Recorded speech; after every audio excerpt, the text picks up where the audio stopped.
Name is Dr. Park Jong-hwan, and I'm the director of Hub Dental Clinic. Let's take a look at the simple cases. It's a case that successfully avoided structures and residual dental roots. Some of the cases that have nerves near the site and cases with sinus augmentation. And we'll look at the cases that accompany GBR also. It's a case that avoided structures. This is from 2015. The bone loss was very severe, number 10, number 40, and number 30. So I waited for about 10 weeks after extraction.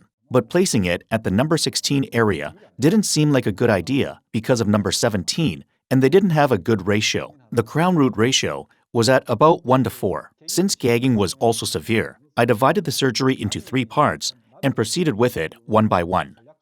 I placed it strategically in the back using DIOnavi. I placed it at number 18. So I finished the surgery.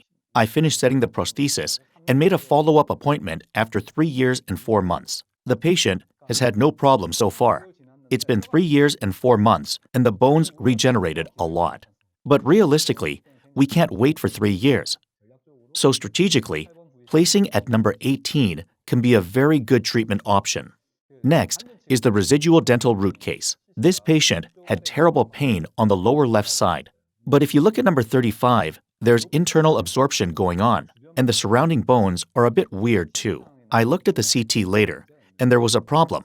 I tried to extract the tooth first, but failed. I was too mindful of doing the implant later that I didn't want to touch the outer bones too much, and this left the dental roots. So I took out more than this. I removed some of them, but the patient missed the appointment 4 days later. He came back after 4 months. Then, what kind of problem can we expect? It's covered at the top. This one is from the day of the extraction.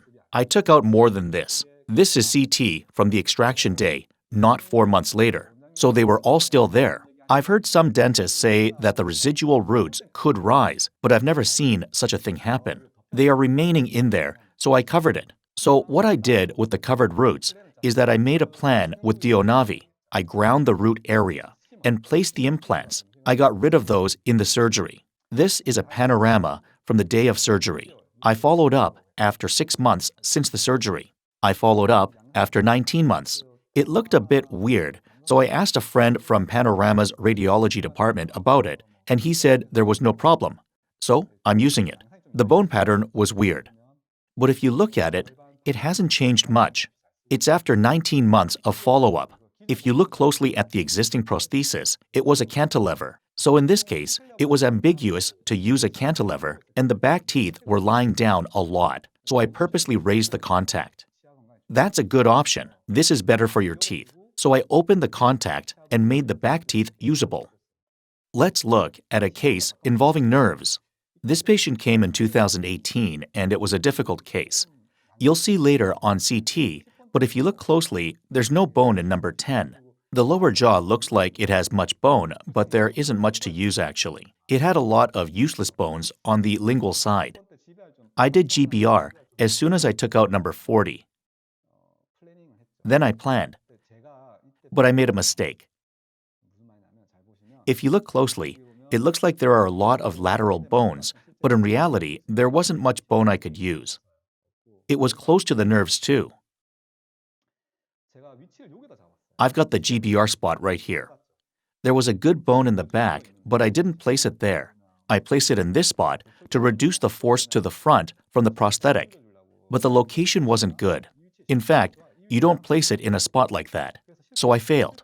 Actually, it wasn't a failure, but I took it out.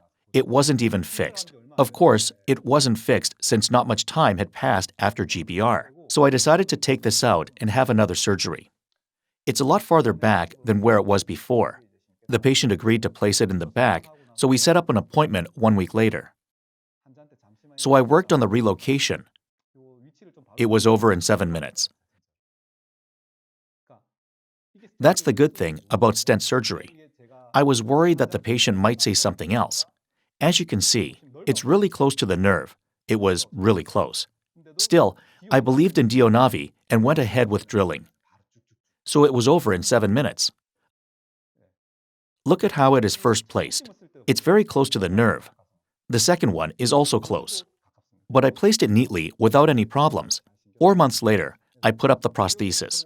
Zirconia went into number 40 and PFM into number 10, although at the time temporary prosthesis was placed.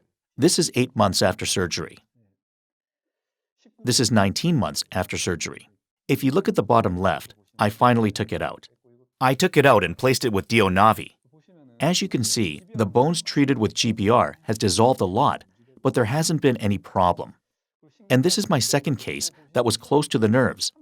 If you look at number 30, there isn't much bone left.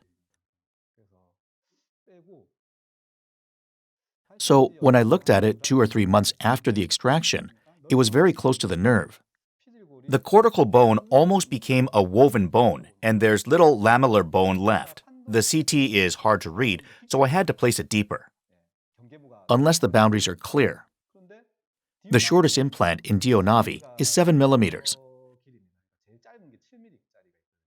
I wanted to place it deeper, but because of the safety zone, it didn't allow me to design it like that. It should have been 2 millimeters. You have to put more in, but you can't design it, and if you put in 7 millimeters, it's a little shallow. So what do I do? Because of its proximity to alveolar nerve, my heart was pounding. So I took a scan in the middle of surgery, and I placed a 6 millimeter one from another company, so I could put it in more. I tried to place it as low as possible. Thanks to DIOnavi, I didn't damage the nerve at all, so the placement was successful and there hasn't been any problem. I know that those who want to start the surgical stent surgery have various concerns. They all have similar questions. The most common question they ask are, what do you do with attached gingiva? How much stent error do you get? Is it reliable to use in the lower molar area? Does it work well with the sinus surgery? Is the healing scan body okay? What do you do when you need GBR? Is it really convenient? How much is it? So these are some of the most commonly asked questions. In addressing their clinical concerns, I'll first talk about the attached gingiva. There are actually dentists who don't use surgical stent because they have to remove the attached gingiva. They think it's the biggest drawback. So they have a concept. They must make some for their patients no matter what. It's good to make it, but if it's not necessary and there's no problem without it, there's no need to make it. In fact, there are quite a few dentists who don't do FGG. Of course, I'm in the middle. I always like to be in the middle. The left too is the latest trend, but one thing is clear. Everyone agrees that it's good to have attached gingiva. It's a matter of course that poor maintenance of your teeth brings about periodontal problems, and this leads to bone loss. But dentists have different opinions about how much bone is lost and how much discomfort it causes. So what I do as a guy in the middle is that I usually do APF when there is a lack of attached gingiva. Where there is very little attached gingiva, I do FGG. I do FGG, but I don't do it very often. So in this case, I did APF, and in this case, I didn't. I just pulled the attached gingiva from the lingual side as far as possible and sewed it up. This works well. Of course, the FGG is the best. But doing FGG in private dental clinics often casts a negative light.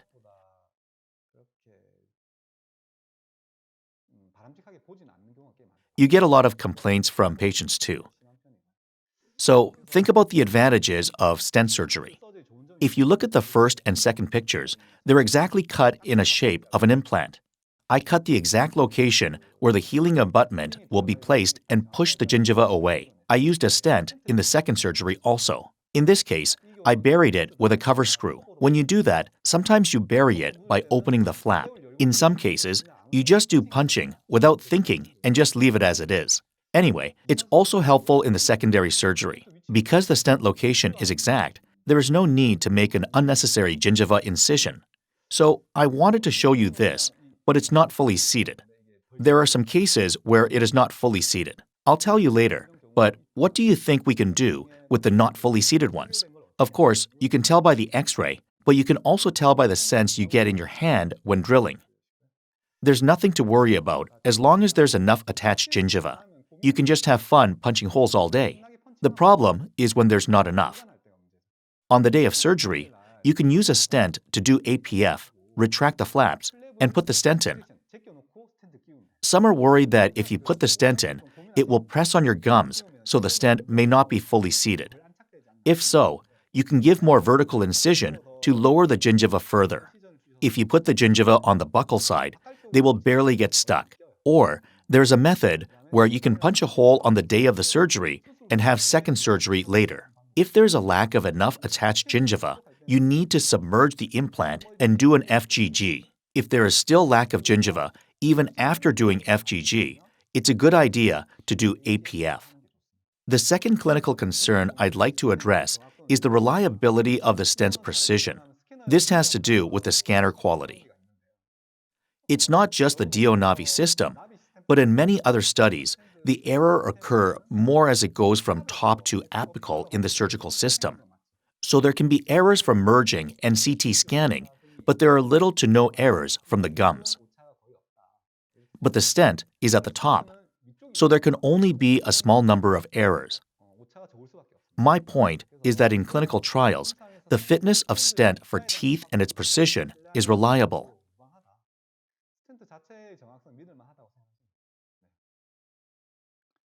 Here's a comparison. When you make a stent with a plaster model, you can get this much error. When you make a stent by scanning the plaster model, it can look like this. It's really accurate when you actually make a stent by scanning the oral cavity. It almost always gives this third result. When you actually apply it to a patient, it looks like this. This is a mandibular anterior region, and it's very accurate. Another concern is if I can trust it on the mandibular molar area and on the maxillary sinus augmentation surgery. They're fundamental questions regarding the errors of navigation surgery. The point is that, are the errors within acceptable limits? That's what I'm asking. All existing navigation surgical systems are bound to produce errors.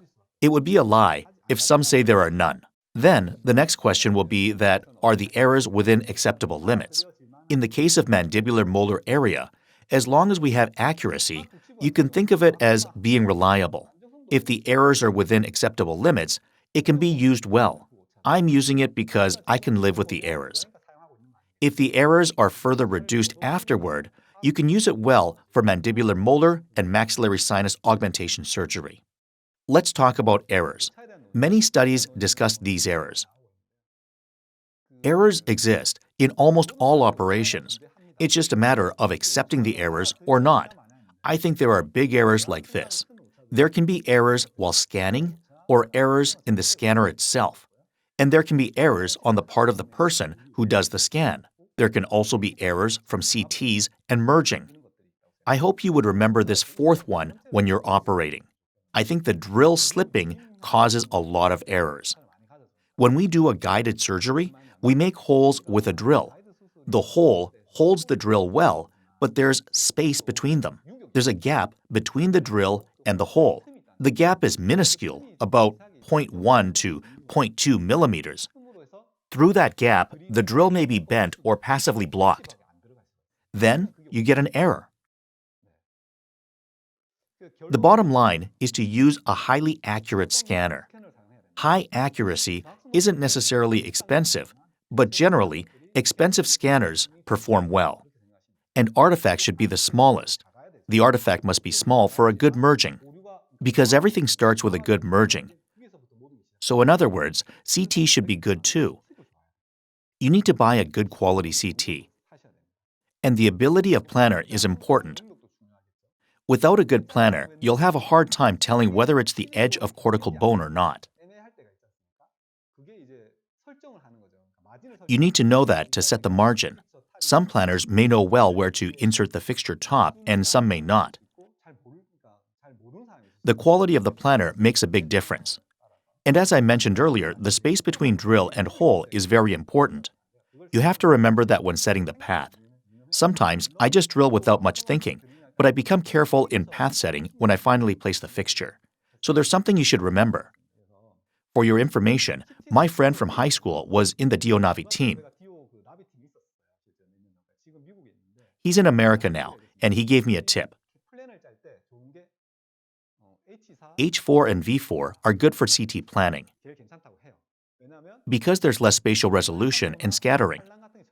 He says he's more comfortable with the two companies because it's easy to see. That's something to keep in mind. It's better to buy a good CT and a good scanner. I think Trios 3 and 4 are the best among the existing scanners. This is a video provided by Dio.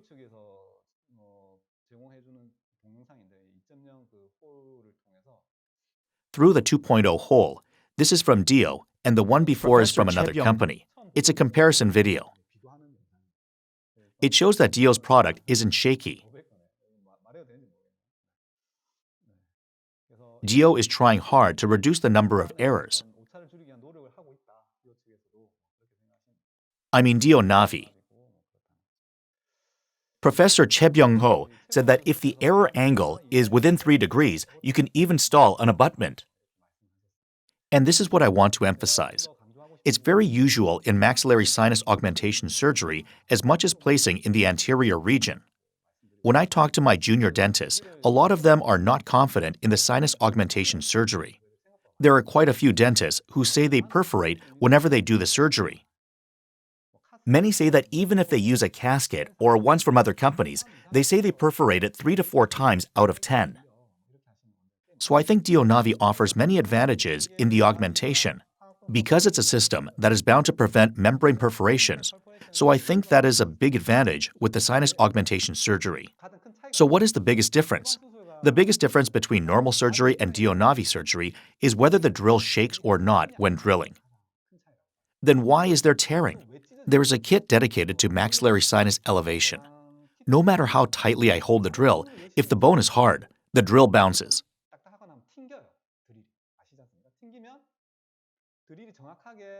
The drill has to come down vertically from the top, but when it bounces, it gets tilted and shakes left and right. So the membrane gets torn.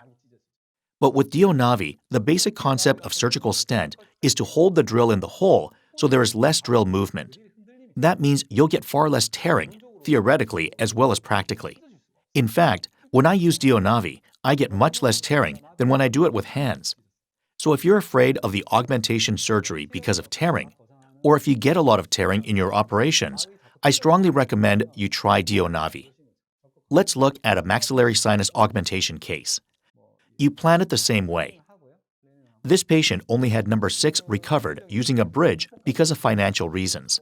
If you look at the top left, you'll see some synthetic and homogeneous bones. I really like to keep bone grafts to a minimum.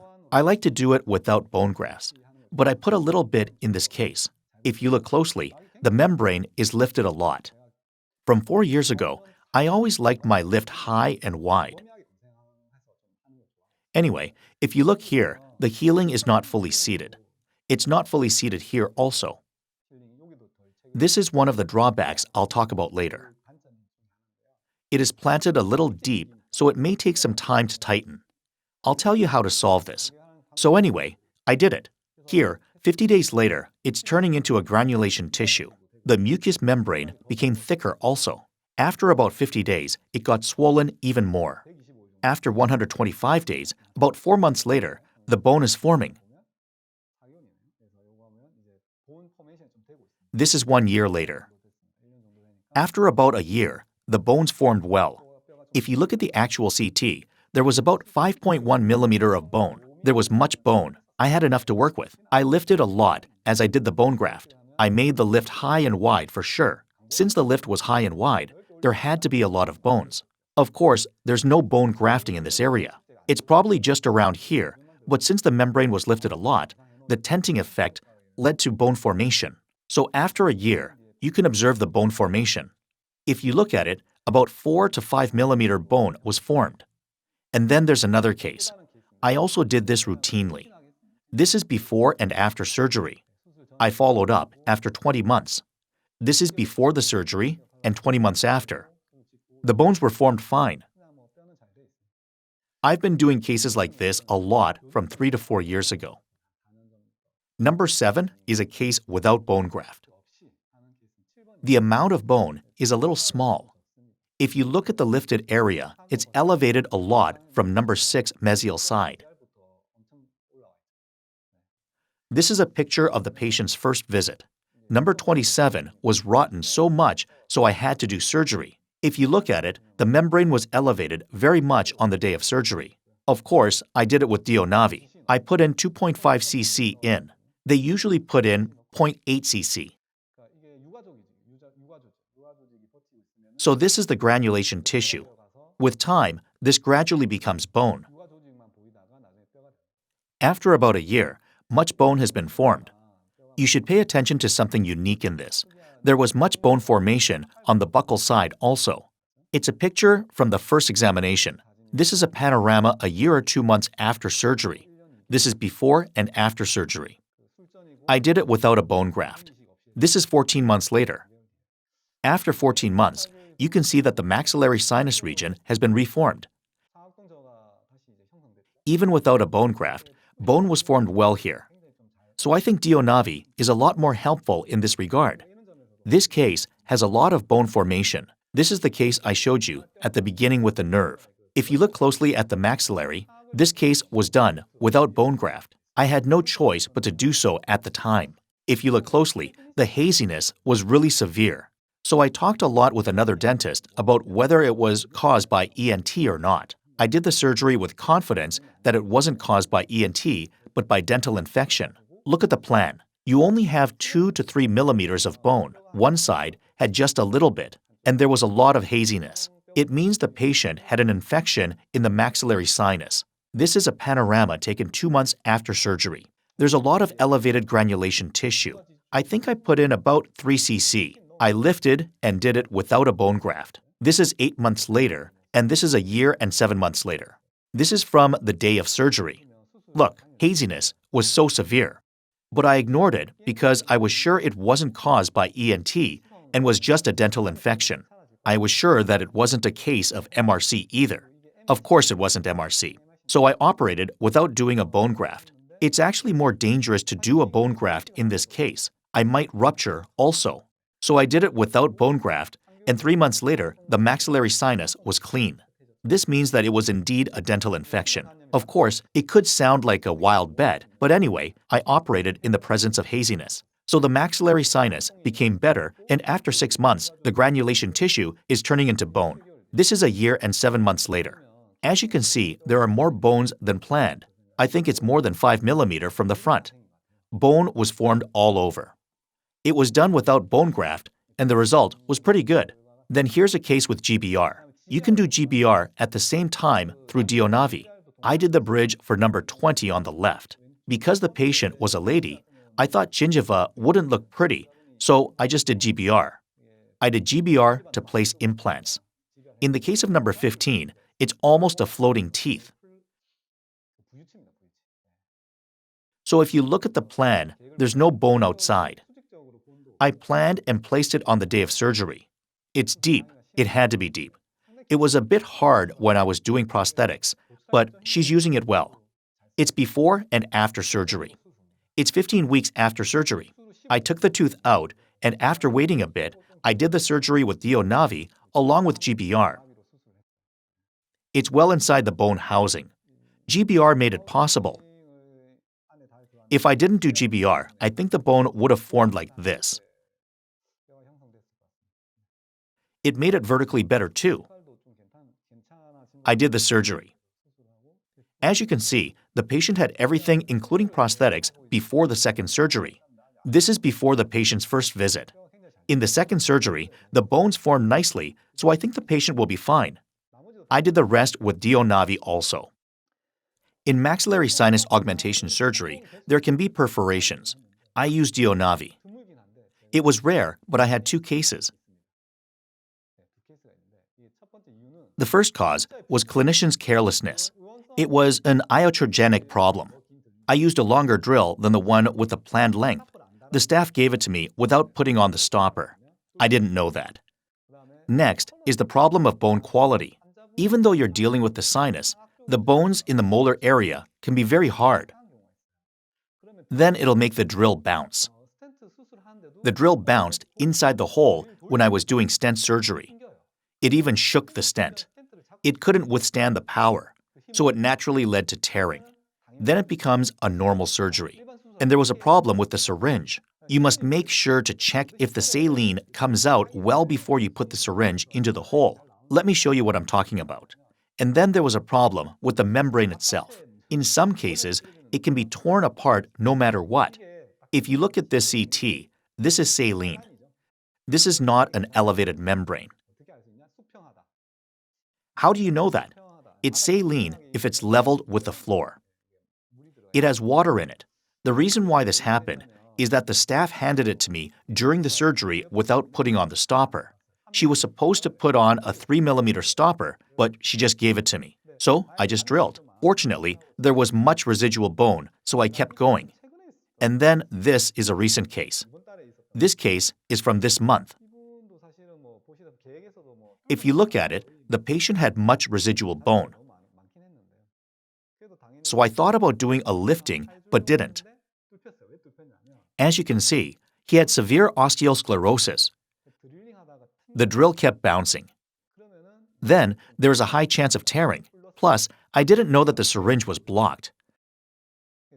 So I had both cases. I had one case where I failed because of the blocked syringe, but this time I got the bouncing drill too. Look at the video carefully. There's water in there. I kept injecting, but the water didn't come out. This is not a problem. It's not a case of a faulty syringe, but sometimes things like this happen. The syringe might not work because of air pressure. I kept working on the syringe through tube, but felt it wasn't making any progress, so I continued drilling. If the water doesn't go in, you would think that I should continue drilling. If you rely on this alone, you would even know if the sinus was perforated or not. In my case, I of course used the disposable ones and the tube provided by DIO.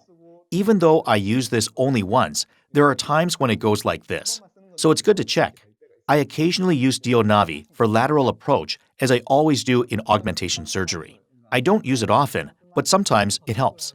There's a reason why I use it. When you do the lateral approach, DIOnavi tells you the precise location of implanting spots, and it also gives you the benefit of initial stability, because with DIOnavi, there's no shaking. Actually, we don't have much residual bone. The fact that I did a lateral approach with the system has a meaning in itself. So in a case with much residual bone, it can be a powerful tool. Next, you can minimize bone loss. When you open the flaps and expose the bones, there will be 0.2mm bone loss. When you don't have much residual bone, even 0.1mm of bone is important. The quality of residual bone is important. Therefore, you should try to preserve the residual bone as much as possible, even if it's 0.1mm. And you can save time. What I'm saying is that thanks to the initial stability, you can put on the healing abutment, so you can shorten the process. Let's take a look at this case. I extracted number 20. I tried to operate on number 10 also, but the patient had a fear for surgery. Actually, it would have been too thin to operate on. So I overdid it and made 4 units of prosthesis. If you look at this, I took it out. I took care of the right with the bridge and the left with surgery.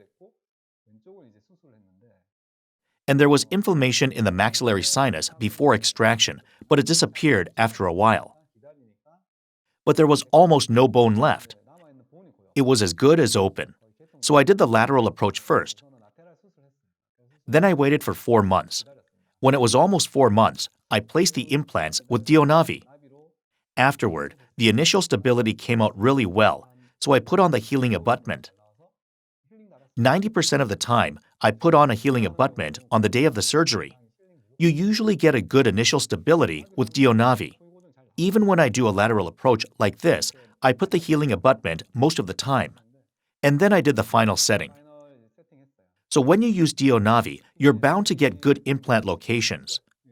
Let's talk about the marginal bone. You should keep the drilling of a residual bone to a minimum. So even without the benefit of initial stability, using DIOnavi can be very advantageous. This is number 26, before and after surgery. This is number 27, before and after surgery. So I set it up. As you can see, there's a lot of vertical bone loss. But it can't be helped. Of course, renowned dentists will raise it vertically first and take care of it with the lateral approach. But it's not easy to do that in a general clinical environment. Anyway, the surgery was successful and the patient is using it fine. Now I'll talk about the shortcomings of the surgery and some of the failure cases. I'll tell you about the disadvantages of surgery first. What do these surgeries have in common? It's all deep. They were all placed deep. It's better to go down 2 millimeters from the CJ junction, but it's all deep. Did I place it deep on purpose? Not really. Look at this. 2 months after extraction, I did some early stage placement. There were cases where I had surgery after waiting for 2 and 6 months. I didn't mean to wait 6 months. It happened only because the patient came back after 6 months. The picture on the right, of course, is in the right position at the right height, but on the left picture, it is deep. The reason for this is due to the delayed surgery. This is a case where the patient, after extraction, came back after a long while. The height is fine. It's fine, but when we do surgery after 2 months, it gets deeper. Why do you think that is? It's an advantage. The navigation surgery saves time. Usually, after extraction, I wait 2 months before operating in the molar area. I used to wait for only a month, but from 2 to 3 years ago, I started waiting for about 2 months. In a delayed surgery, it's okay to plant it deep. The reason is that it gets filled with woven bone in about 2 months, and you can't really see the cortical bones when you take CT or make a plan. So you have to take that into consideration and plan for deep placement. You may think the bone will fill up to this height, but you can't be 100% sure. You have to set the height to the point where you can see the bone, so when you make a plan, you should leave some margin. So that's the reason. But if you plant it deep, there will be some marginal bone loss. So I think the tendency towards deep placement is a downside. Deep placement can make the prosthesis process a little harder.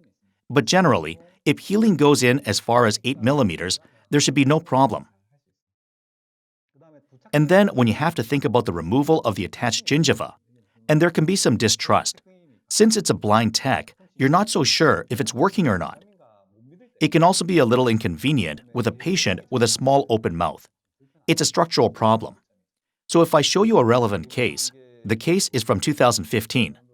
I placed number 7 on both sides. I was going to use DIOnavi, but I used it only for number 47. For number 37, I only drilled for an initial bar hole. I couldn't even drill a deep hole, so I just gave an indentation and planted it. I planted number 37 by hand and number 47 by using DIOnavi. I couldn't help it because of the patient's small mouth size. So I followed up for 5 years. After a little more than 4 years of follow-up, the patient is using it fine. So I couldn't use DIOnavi's stent function, but was still able to take advantage of the initial drill to get good implant locations. Then I'll talk about some of the failed cases. This can be caused by a problem with the stent itself, its suitability, or by drill slipping. Let's take a look at the plan. If you look at the plan, there's no perforation at all. Of course, it's all in the safety zone. But when I took a CT scan of the actual implants, it was close. When I opened it, it wasn't this wide, so it can be placed like this. Then there is a failed case due to a merging error. I planted it in the anterior region. This patient was a rare case. Amazingly, her anterior region couldn't make the open bite, so I had to work with thin implants. If you look at the design, they're all thin. I planted 3.3. She came to me for a subgingival crown fracture. If you look at the plan, it existed on the outer side, however, thinly. When I placed it, it turned out like this. I couldn't get it into the bone housing at all. Of course, I had a plan for GBR. I took one out again. This one was all right. I took one out and then placed it again. I reviewed the case and DIO gave me this. They had already told me that there were errors. I realized it late. Of course, even if there are errors, most of them are within the acceptable range. But in this thin case, when it has to be very precise, it can definitely produce a different result. So when there are errors like this, you should take a CT one more time or be more careful in your preparation. And then there was this mysterious case. I'm sure most of you have had a case like this before. I did one surgery in 2018. The patient came a little late, 4 months later. The bone had all melted. I did the extraction and waited. I waited for 4 months because I wasn't sure. After that, implant placement was successful. To be honest, I still don't know why. It could have been fixture contamination or heating, but I don't think it was heating. Next, it's a failure case that I mentioned earlier. This case is from this year.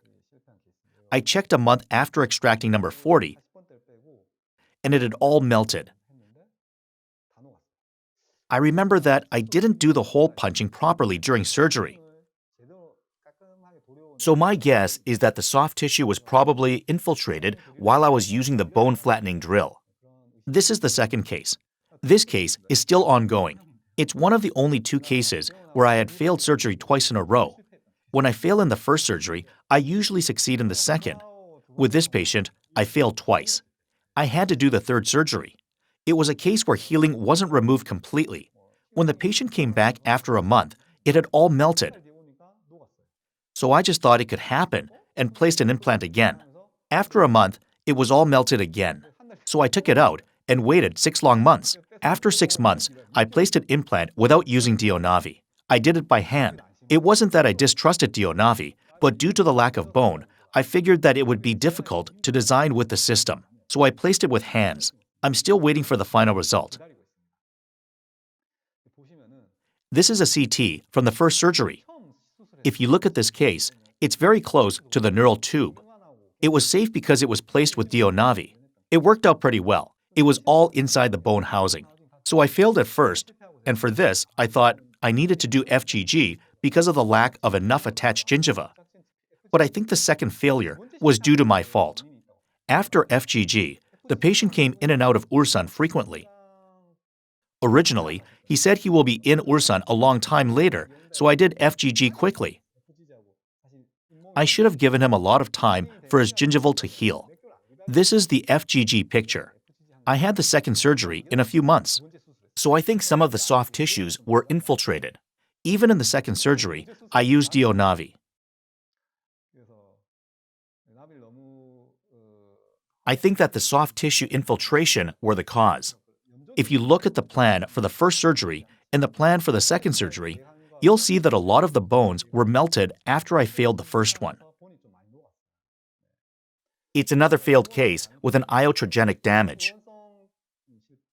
I planted in the upper anterior. The narrow kit fixture connector is different from that of a regular kit. I had the surgery when I just started using the narrow kit. To put it simply, I had to put the fixture in up to this point, but it went in 3 millimeters more. The regular kit has only 1 marker, whereas the narrow kit has 2. So I misread the length. That's why I put in more. It's a nasal cavity. The nasal bone was pierced. Fortunately, the mucous membrane was untouched, and there was no problem. You could have felt it if you put your finger in your nostril and touched it. I didn't take it out again because I thought there would be no problem after 2 years and 4 months. 2 years and 4 months later, there was no problem at all. The mucous membrane was back to normal. So the implant itself was well maintained. I think it was an iatrogenic failure for this case also. Due to the exceptional hardness of mandibular premolars, you can fall into a quandary situation when placing a narrow implant using a narrow kit. There are times when the implant can get stuck in the middle.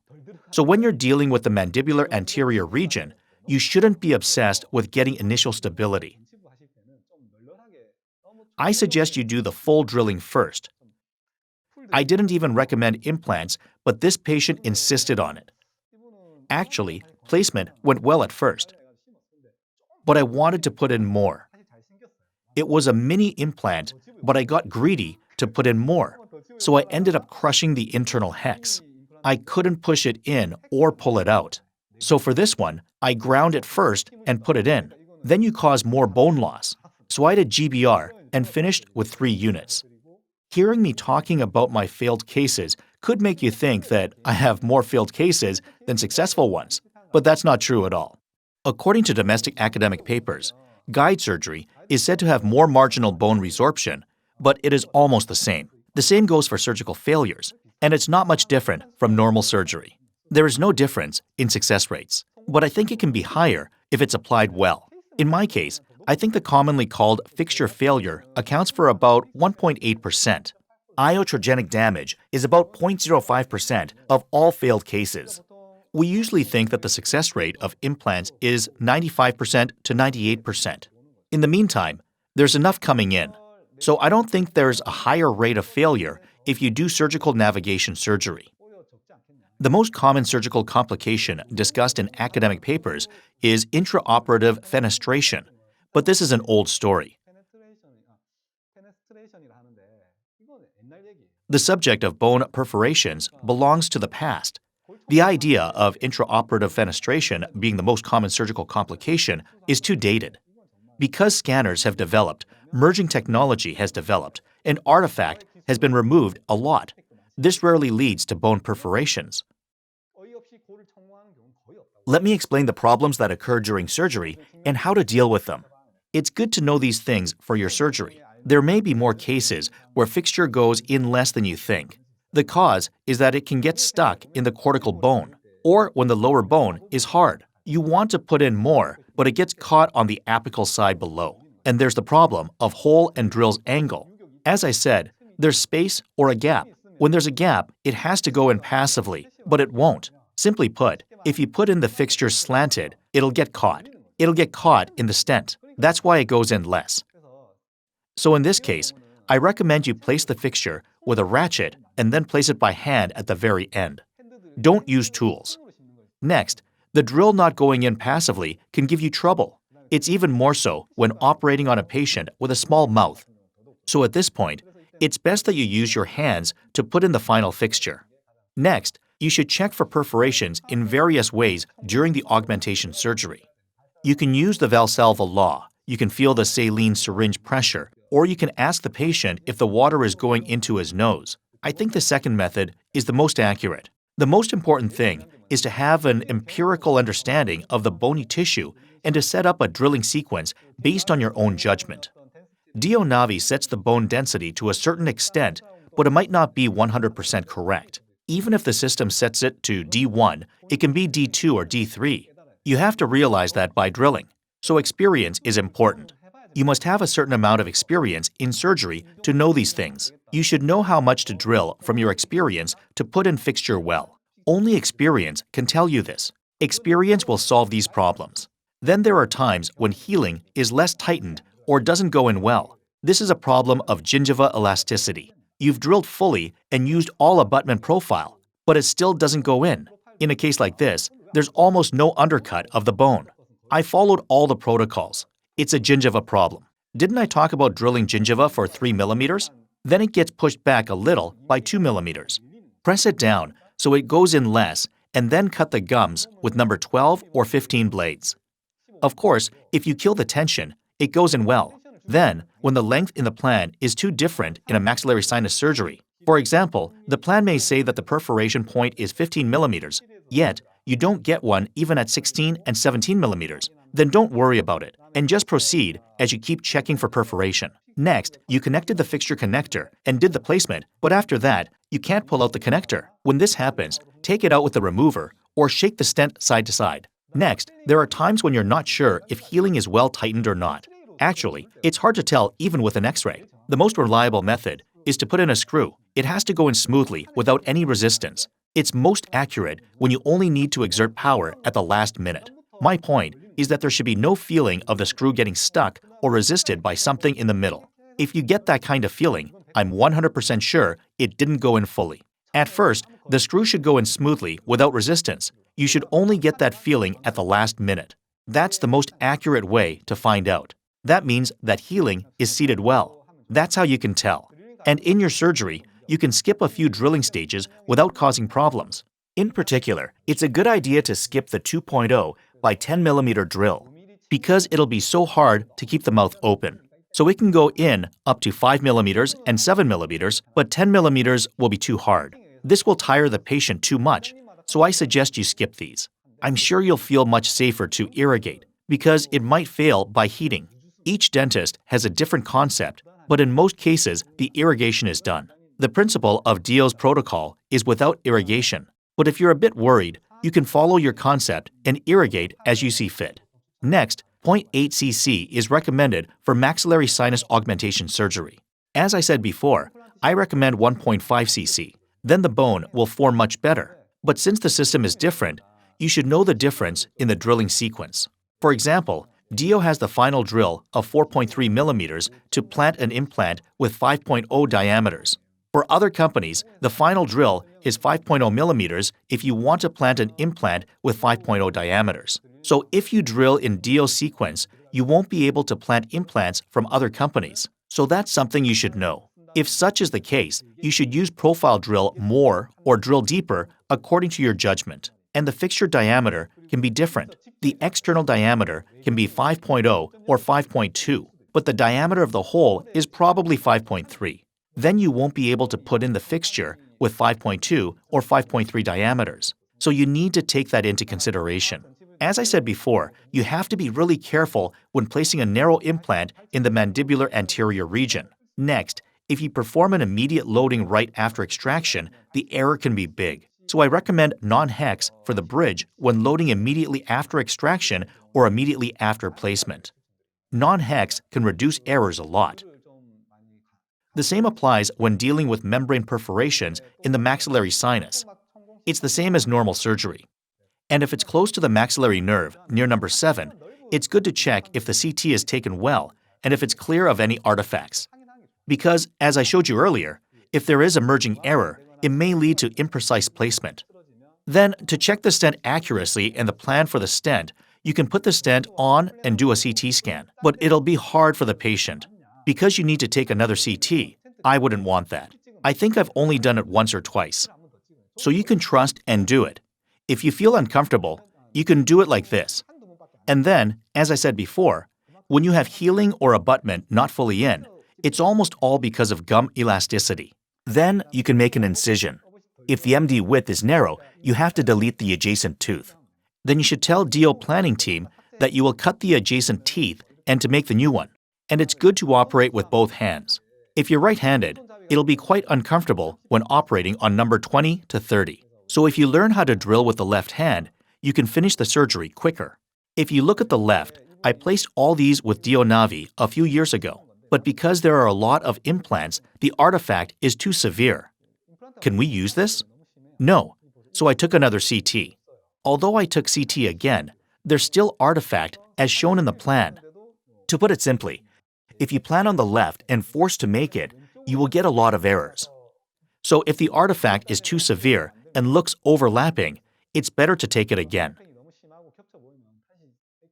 When you can't get healing or abutment in smoothly, you have to make cuts like this.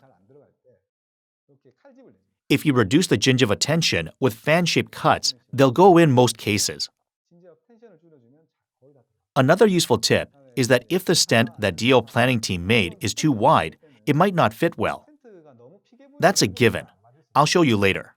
Then you can cut it or adjust it. And there's a caution when you use the Perio test to measure the degree of osseointegration. When using the Perio test device, it's good to get minus values. Minus values are important, but the tendency is also important, especially when the abutment or crown height space is long. In other words, if the prosthesis was made quite long, the values tend to fall. The closer it gets to the fixture, you'll get higher values. The longer it is, the more likely you'll get minus values even if there's no problem in the upper anterior. So you should keep an eye on the tendency. Next, when setting up the abutment, it may be better to take a rubber impression than to create final zirconia digitally due to the accumulation of diversion errors between hexa and implant. When you do everything digitally, there will be an accumulation of diversion errors. What this means is that hexa is the abutment. If you fit hexa, for example, hexa can go further to the right or further to the left by 20 degrees respectively. That's the diversion, hexa's diversion. Since there's a diversion, the errors with a long bridge will keep accumulating. If the errors go up, the contact, the merging, and the inside won't fit, because the abutment's angle is changed. So that's the reason. So as I said earlier, there are internal diversion errors between hexa and implant. Since long abutment can make a lot of errors, taking a rubber impression can be more accurate and cleaner. and you can skip a few drilling processes. You can do this when the patient has a small open mouth. Ready the drill outside the mouth. Next, put on the stent. Put the stent on the drill outside the mouth and then take it into the mouth to begin drilling. Sometimes DIO stent doesn't fit well. In that case, you cut it or adjust it internally. This patient had their number 22 extracted and received GBR. I did the surgery with DIOnavi, and she came back 3 to 4 months later because of the corona. I had the stent made already. Of course, it didn't fit. Since she had a few remaining teeth, the stent was bound to be shaky and move a lot, so it didn't fit. It turned out as I expected, so I just cut it. I cut it here. I made 2 stents and did the surgery on the same day. Using the 2 stents in the surgery, I could clearly see the errors occurring. If you look at number 26, it's not fully in, so I checked the panorama image and put it in deeper. If you look at this, you can see the maxillary sinus membrane has been lifted well. You can see that there are new bone formations, so you can do it like this. Here's another case. This case was actually over-designed. You don't have to cover it up to this point. There's a stop in the front and back, so it didn't fit even more. You have much to cover. Since it didn't fit, I just cut it. This much was enough, so I operated with it. It was over-designed and made seating impossible. Let's wrap up the lecture. First of all, there are changes in how I use it in my clinic. I've been using DIOnavi for almost 7 years now. The way I use it has changed. I use DIOnavi in all cases involving upper and lower anterior. I do GBR relatively less compared to when I didn't do stent surgery. Until a few years ago, I even put on the temporary teeth on the day of surgery. But these days, I don't want to make tire myself, so I don't do that on the day of surgery. On the next day after surgery, I take a scan and put the temporary teeth on the patient around 5 days. I ask the patient in advance. If they're busy with work and ask for it, I do that on the surgery day.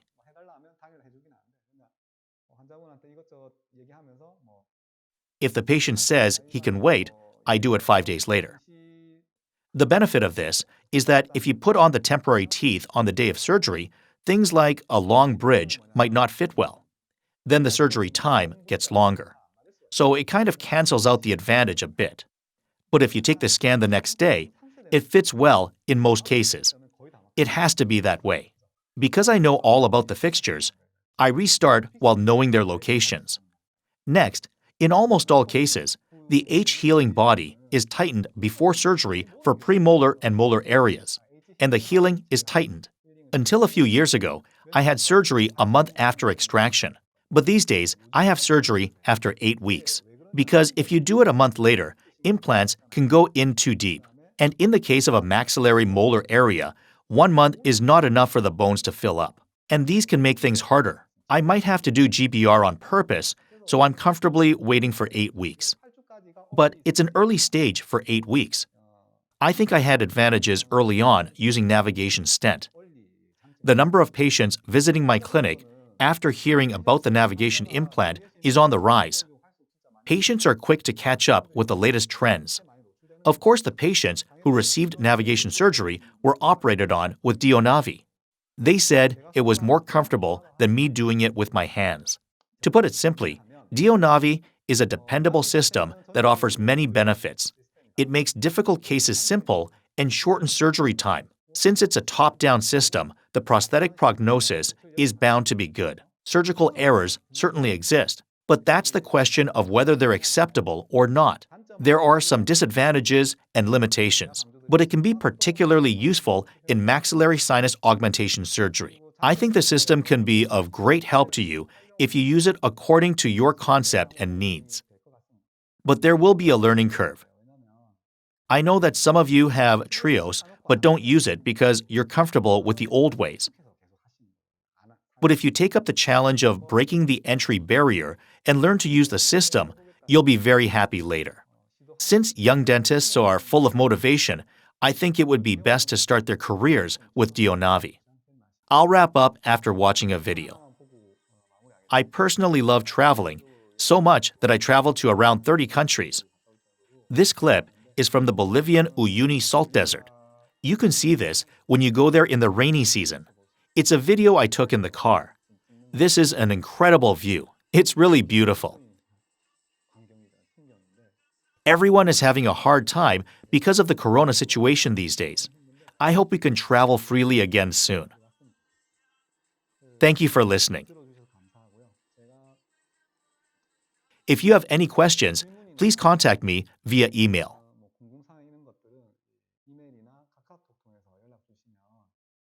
Thank you.